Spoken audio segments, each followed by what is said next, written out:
gentlemen. I'm so happy to be here. I'll tell you why. So about 17 years ago, I was in a singles conference like this where we had an interactive session where men and women were asked to describe what they wanted in their partner. And so as I sat there, then stood this tall, dark, and handsome young man.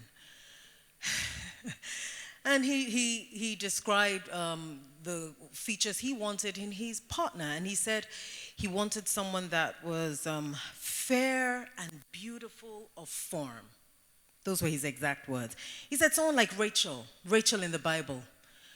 Genesis 27 verse 19. He said he wants someone like Rachel, fair and beautiful of form. Well, as he said that, I felt, well, that knocks me out because I'm beautiful of form, but I'm not fair. So I turned to my friend and I was asking her, I said, look, what's the objective of this? And as I turned to her to ask her, I then saw the MC coming towards me because my friend had just raised my hand up. She just put my hand up. And so I had to ask a question. But not being someone to shy away from speaking, I asked a question. So I said, a lot of people, men, ladies, they've described what they want in their spouse, in their significant other. What next? What do we do? Because as you will know, this is what I was saying that day. As you will know, when you see job adverts in the paper and they say we welcome applications, they list the criteria. So what do? Do we apply? Do we start applying? And that cracked everyone in that gathering up. But you know what that did? That I was noticed. I noticed him, he noticed me, the conversation, and it created a platform for conversation. So as Pastor Kunle said earlier, I'd urge you all to pay attention and to people around you in conferences like this, because you just never know. So 17 years ago, that man that wanted someone that was fair and beautiful of form is my husband today, and we've been married for 15 years. But I'm here to talk about etiquette, and I'd like to tell you just a little bit about myself. Is that okay? So at the age of 10, I lived in a particular environment where this musician was popular, Ayinde Barrister. Does anyone know where that area might be? Where? Isolo? No? Mushi, thank you. It was Mushi. Yes. So growing up in Mushi at the age of 10, I was just fascinated by this name, Ayinde Barrister. So I asked my dad, I said, what does barrister mean? He said, don't mind him. A barrister, he's not a barrister, he's a musician, but barrister is a title given to lawyers. So as life would have it, life took me to the United Kingdom, where when you study law and you need to qualify as a lawyer, you choose to become either a barrister or a solicitor. There's no prize for guessing which one I chose, right? Because I'd been writing barrister Temitope where I did well at from the age of 10. So I of course, qualified to become what? A barrister. Now, the interesting thing is that for qualification in the UK to become a barrister, apart from an academic course of study, you also have to undertake social skills. And part of what you have to undertake is you have to undertake 12 compulsory dinners. Now, one of those occasions, I was able to collapse 3 dinners into a weekend at Cumberland Lodge. Now, Cumberland Lodge is in Windsor. For those of us that followed Harry and Meghan's wedding, that's where they got married, right? Windsor. And so at that day, we were told that the Queen Mother was still alive then. So we're told that the Queen was visiting, and I was excited. Remember, 10-year-old girl from, now, pursuing, studies to become a barrister in the UK. And so they told us we're going to have a meet and greet. And as soon as they came, as soon as I saw the Queen and Prince Philip, I was excited, naturally. And I was about to run to go and meet her. And then one of my colleagues then, one of my fellow barristers in training, just, grabbed me. She nudged me and pulled me back. And I was wondering, okay, I'd better watch and observe what's going on. And I did. So during the meet and greet, we lined up. The Queen was greeting, the gentleman would take a bow. When she comes to a gentleman, he will take a bow. And she will extend her hand first before the gentleman extends his hand in return. So when it came to me, because I'd observed, I curtsied, and again, curtsied, waited for her to extend her hand, and I did the same.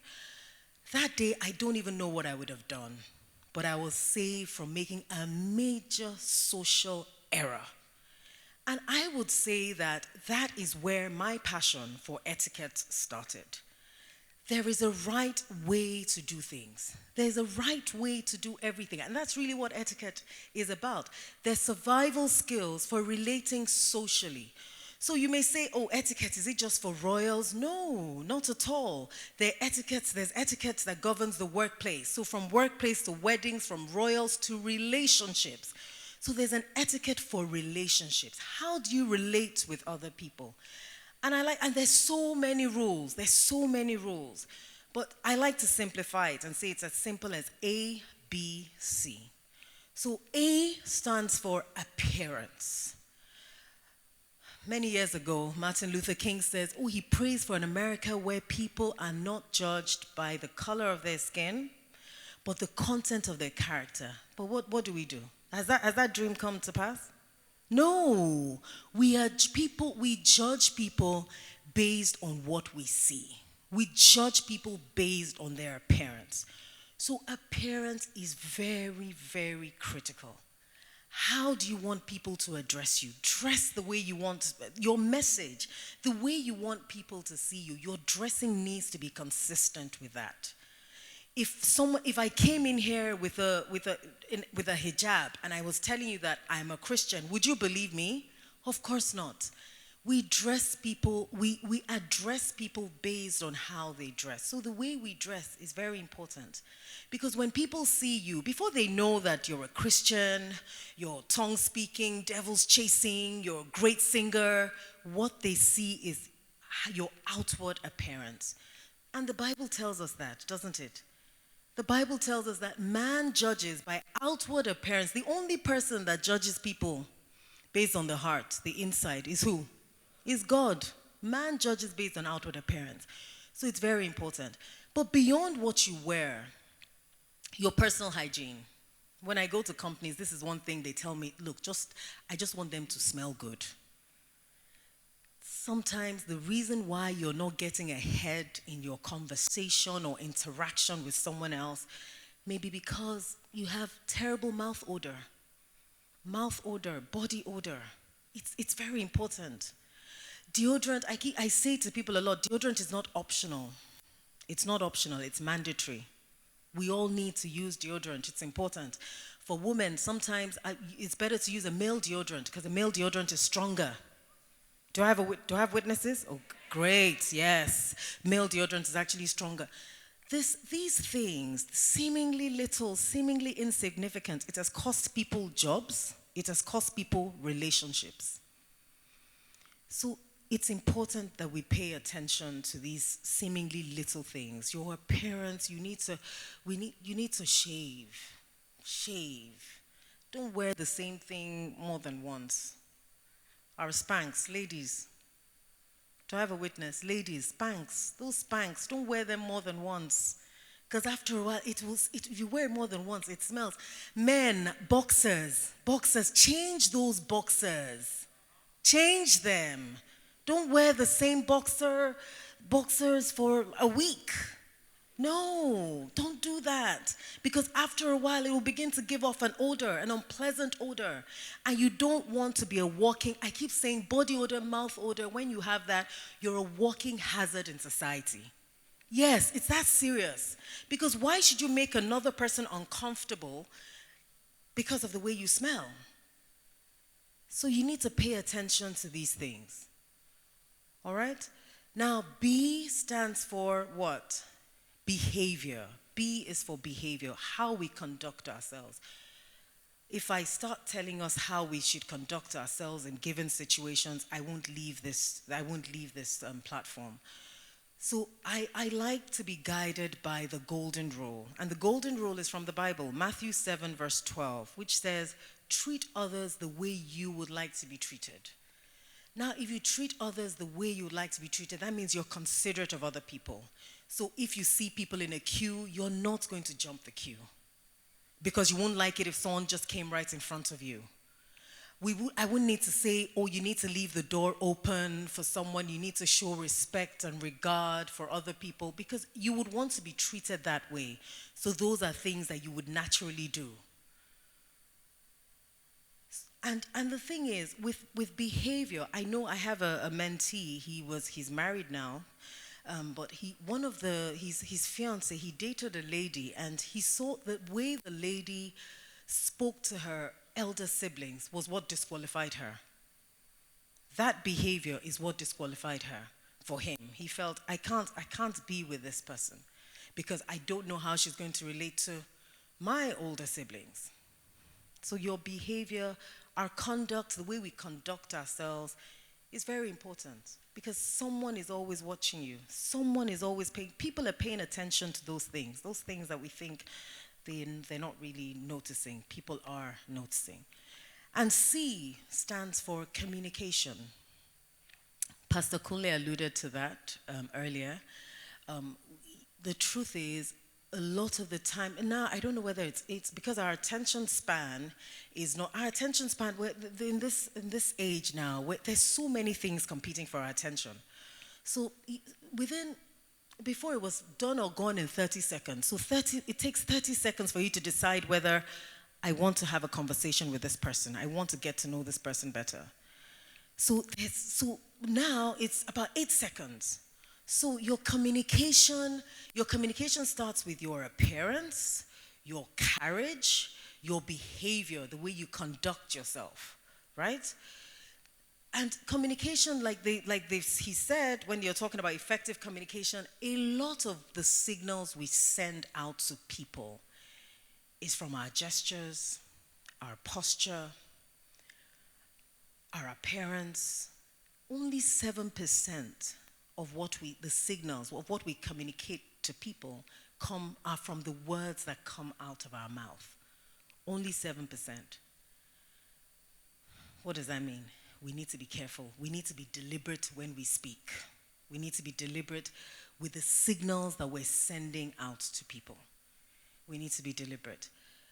I know an area that a lot of people find it difficult in interacting with the opposite gender is when it comes to communication. They don't know what to say. So how does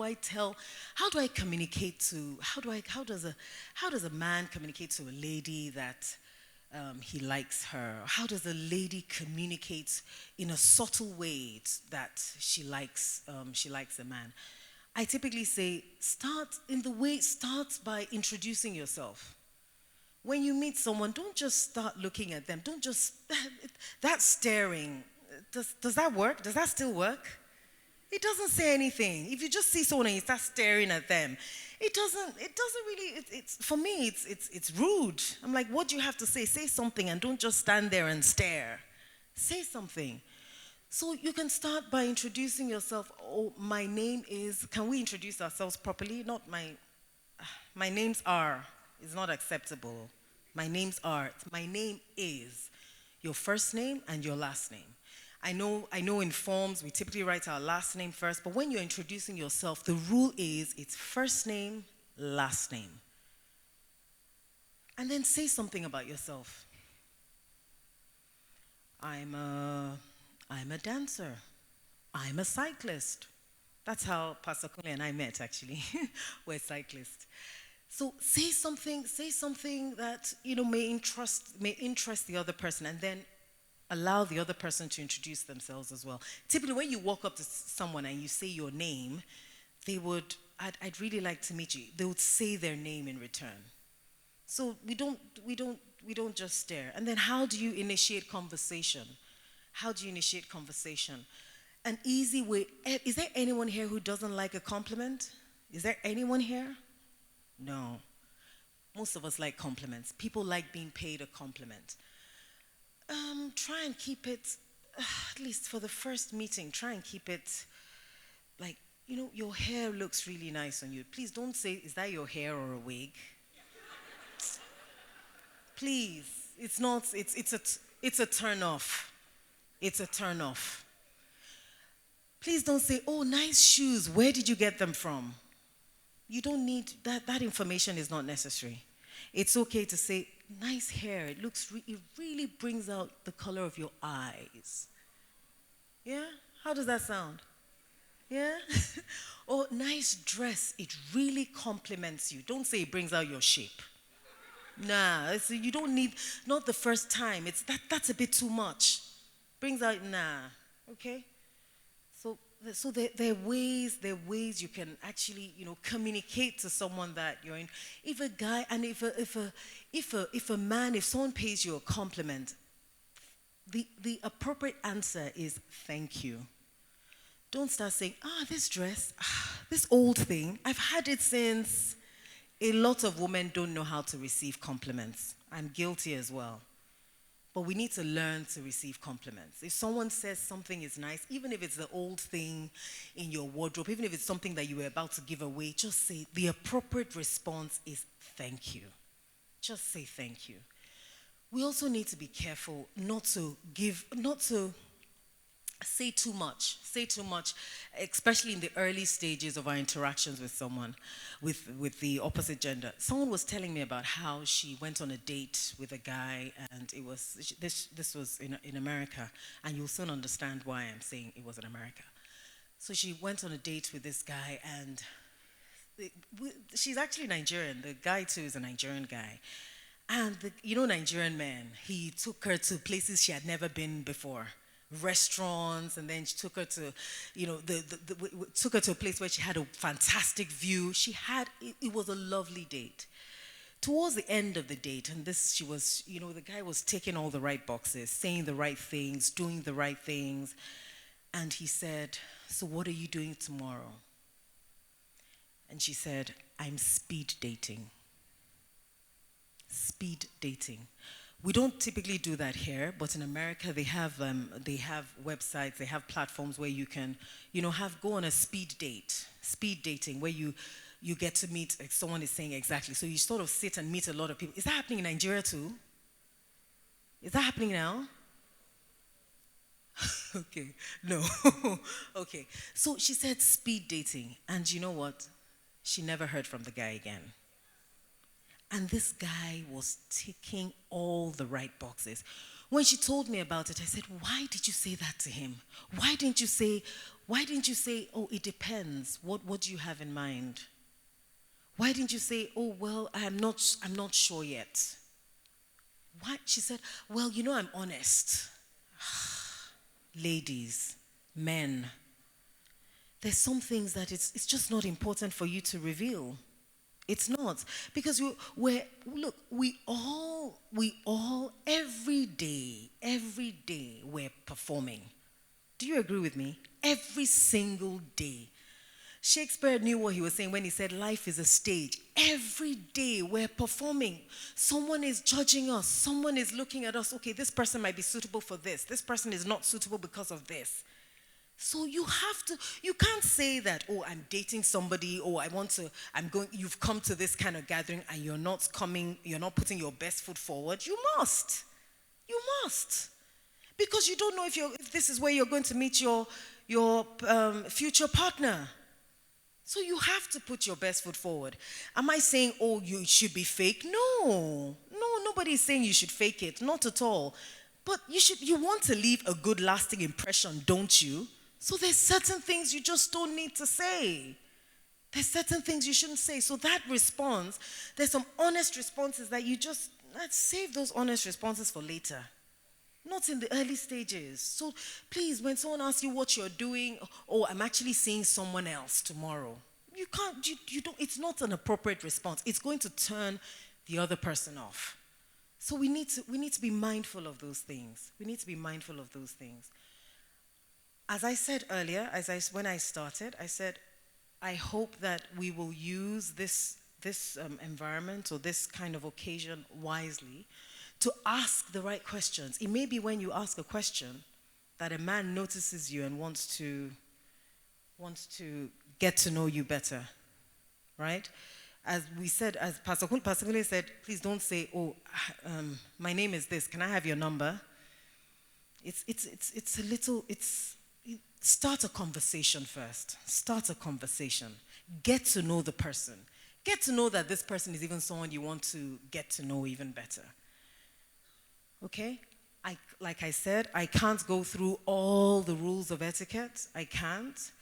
But if we observe those things, those main things, the major thing I said is, if we treat others the way we'd like to be treated, I wouldn't want someone to stink me up.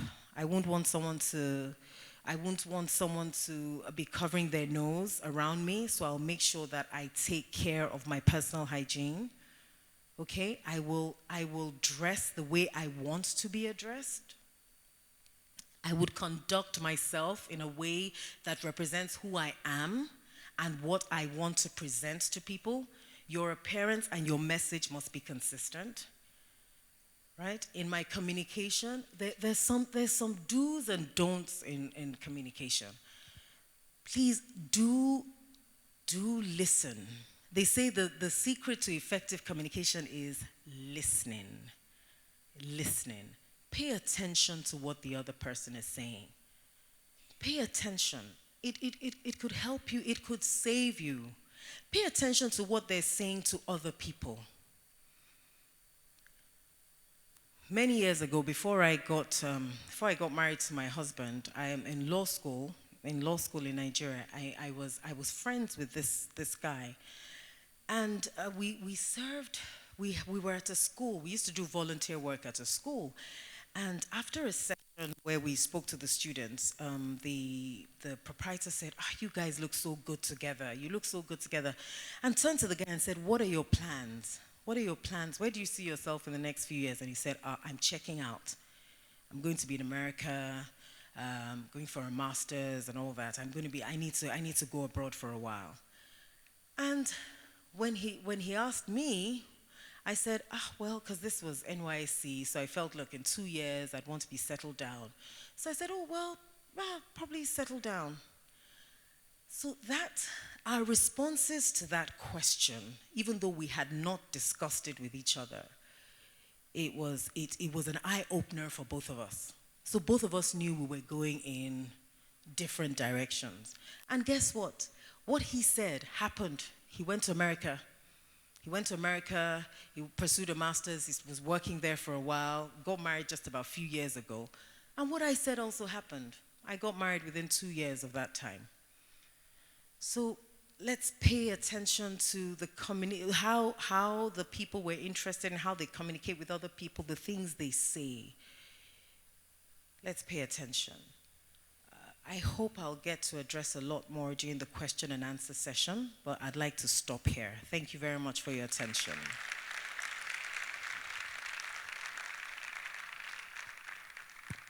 Let's appreciate her one more time. I'm going to give opportunity for 4 questions, just 4 questions, then we get into our breakout sessions. 4 questions. Any question? Good morning. Okay, my question is actually for like a friend. If you have a friend that has those things you said about the body odor thing, I don't know. If someone tells me to my face, I'll feel someone. So I don't know how to go about it. I've actually tried to do the message thing, like, can you try and buy some deodorant? But I don't think he gets it. And someone said I should actually buy one of these toothpaste. I can't do that. I don't know. So how best do you think I should do that things? That's an excellent question. And I, as you can imagine, I get asked that question a lot. So I came up with how to tell someone, how to discuss a touchy topic with someone. So it's 3 Ps. I call it the 3 Ps on broaching a touchy topic. I'm glad you said it's for a friend. I'm glad you said you've tried to address it. It is important to address issues like this with your friends. It's very important. And so the first thing you have to do, the first P is privacy. Address it in private. You need to make sure it's just you and the person, okay? The second P is watch the pronoun you use. Always use the word I, not we. Then the third P is provide a solution. Provide a solution. or suggest a solution, prefer a solution. So I'll tell you how I will broach that subject. Hello, friend. There's something I need to tell you, and it's difficult for me to tell you, but if you were in my shoes, I would love you to tell me. So that's so private. When in private, there's no one else.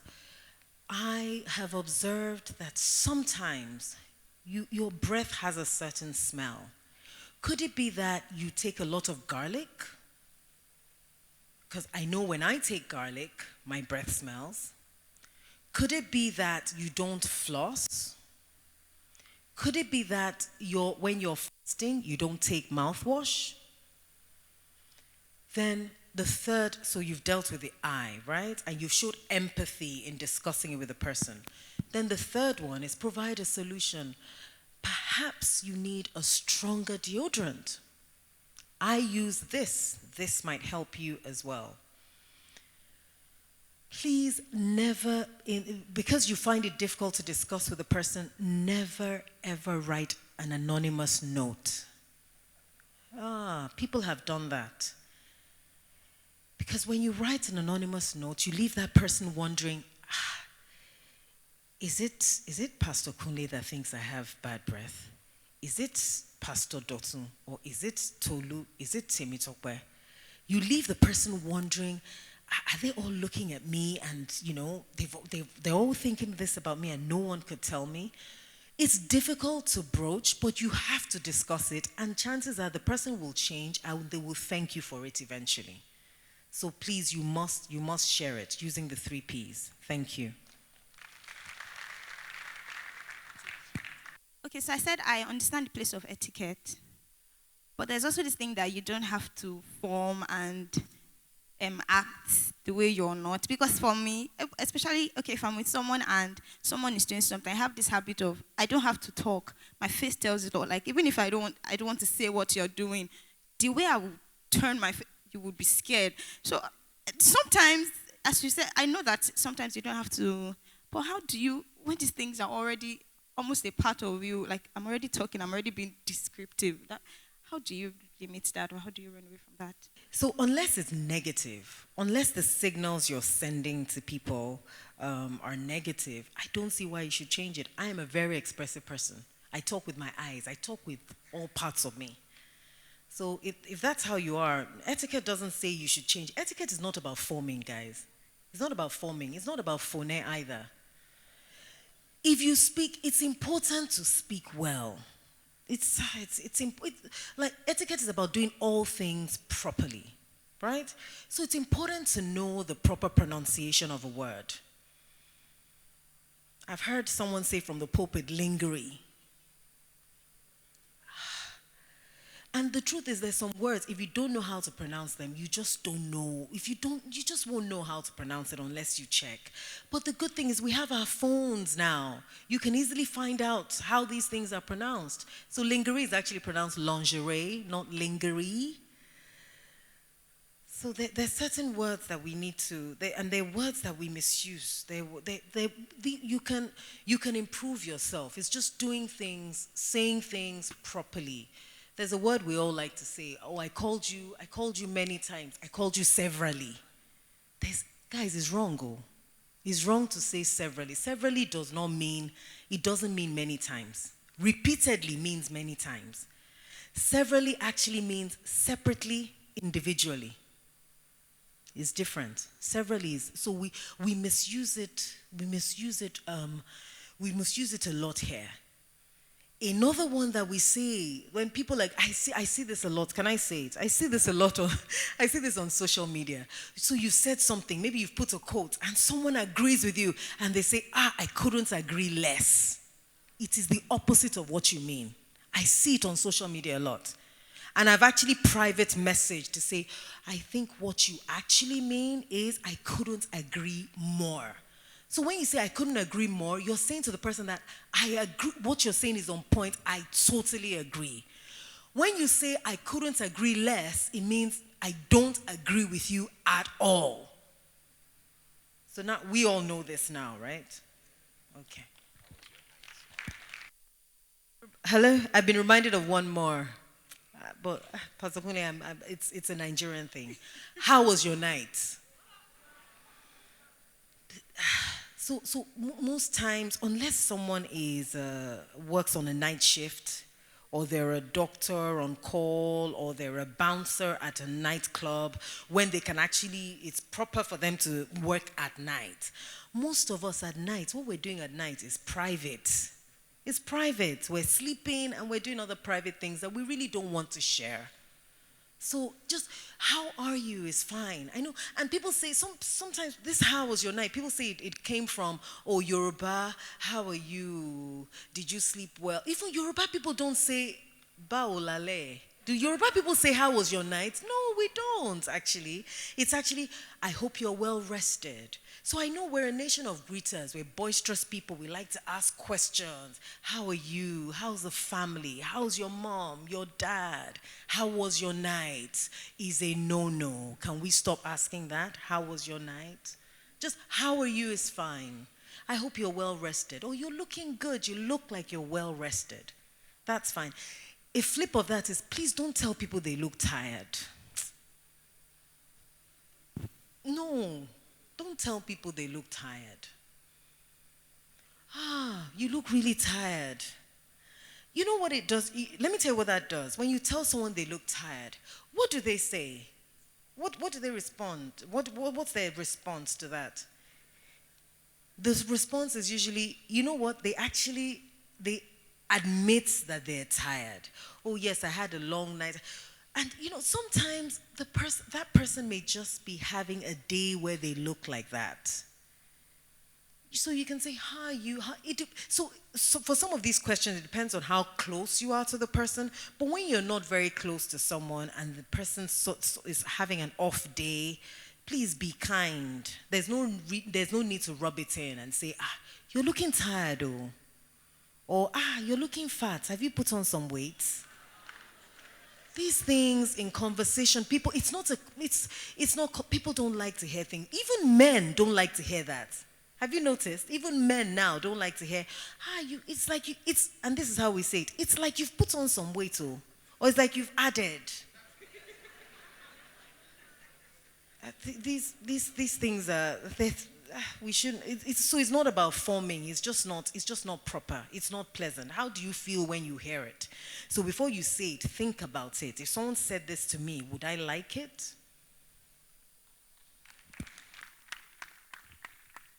Thank you, ma. Yeah, I have a question I want to ask when you were talking. You said about when you see somebody and you're staring and you could not go to meet the person. And it's better for you to meet the person than staring at. Okay, in the sense that there's a guy staring at you and you noticed it, and the guy could not come. Is it right for the lady to go and what's up? Because most guys, they don't we like to say they are shy or they are scared to walk up to say something. Like you were saying, should be friendly. It's not like you are. I asked the guy out, but is he you are seeing that person staring at you, oh, what's up? How's everything? Is it right? Thank you. That's a fantastic question, and it's very sincere as well. So my question is, what's wrong with it? It's part of communication. So if a guy is staring at you and you've noticed, right, and you sort of, you flirt, you look away, then you look again and he's still staring at you. And you look away, and you look again, and he's still staring. There's nothing that stops you from walking up to him to say, hello, my name is, and just, you help him out. Start a conversation. Start a conversation. Please, what is the thin line between subtle manipulation and compliment? What do you mean by subtle manipulation? You talk about trying to appreciate someone's appearance. So when you have an ulterior motives that you're trying to flatter that person, or you're like a psychophant who's just trying to manipulate that individual. You understand? So. Yes. So the reality is that those things, after a while, they show. So when someone pays me a genuine compliment, you tend to know, don't you? Because that's why when someone is talking to you, you need to pay attention to what they're saying and what they're not saying.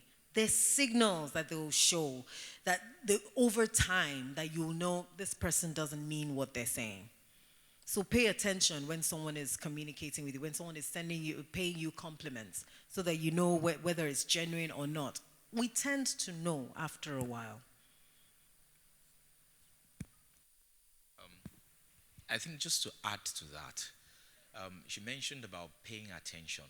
You know, some guys are paying you compliments and you can see where their eyes are going through. Maybe you want to. That's a good one. No, it's true. No. I think Pastor Kune has said it well, right? If someone is paying you a compliment and they're looking this way and not looking they're not maintaining eye contact, you know, don't you? Or they're saying, or they're looking at you, they're sizing you up and down. Like, you could pay attention when people are talking to you. These signals are a part of us. These are signals that we read. And a lot of the time we read these signals correctly if we pay attention. So pay attention when people are communicating with you. Good morning, church. So my question is, when is the best time while getting to know someone or meeting someone to ask the important questions like, what's your life goals and when do you want to settle down? Like, when is the best time to ask those questions? Yes, that's a tough one. That's a tough one. Sometimes you would have to. Sometimes you have to be guided by the way the conversation is going. Again, paying attention. With me, in my case, because I didn't ask him when I said the guy I was friends with in law school. We weren't dating, but he was spending more time. We were spending more time together, alone. So we were getting to know each other. And so the questions that we couldn't ask each other, someone else asked that question. And I didn't need to go and meet him and say, oh, really? So in 2 years, you see yourself in America. Do you understand? And so you have to, the way you ask the question too, you have to watch the environment and how things are going. If someone after 2 dates asked me, what are my life goals? I don't even know how I'm going to answer that question. So some of these things you have to let them come up naturally, depending on the tone of the conversation. So no one can tell you, ask this question on date 3 or date 4. If date 1 you're really flowing and it comes up. If someone says to you that, oh, I want to be a pilot, for instance, that I'm someone that will be traveling all over, I don't want to be here. He's already sort of communicated to you that he's not going to be in the same, country as you. So there are questions you can ask around that. So you don't really see yourself staying in one place for more than a year or 2. Do you see what I mean? So you can, and some of these questions, there are ways we can pose. When you start asking someone that, where do you see yourself in 5 years? Now people know why you're asking that question. So we have to look for more creative ways. So it's in getting to know the person, getting to know, oh, so you like this, so I like traveling a lot, I like this. In asking open-ended questions that tells you more about the person, you will get some of your answers. And in interacting with other people as well, so sometimes it's not good when it's just the two of you seeing each other all the time. Sometimes you need to go out with other people, and other people will help you ask those questions, and you will get your answers.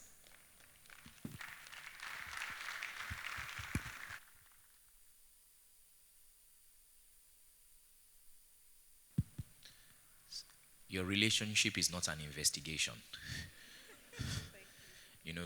People take it as if it's an investigation. Oh, that Pastor Kunle has said in singles, the questions you must ask. So you sit the guy down and ask, in 5 years' time, where do you see yourself?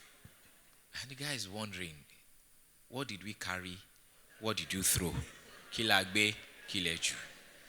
So it's always important, in things, just pay attention. It would help you. Ladies and gentlemen, it's been a beautiful morning with Temitope George. And do you want her to come back? One of these days, we'll probably bring her to just etiquettes in singles fellowship. Let's put our hands together for her. We really, really, really, really, really appreciate your time with us.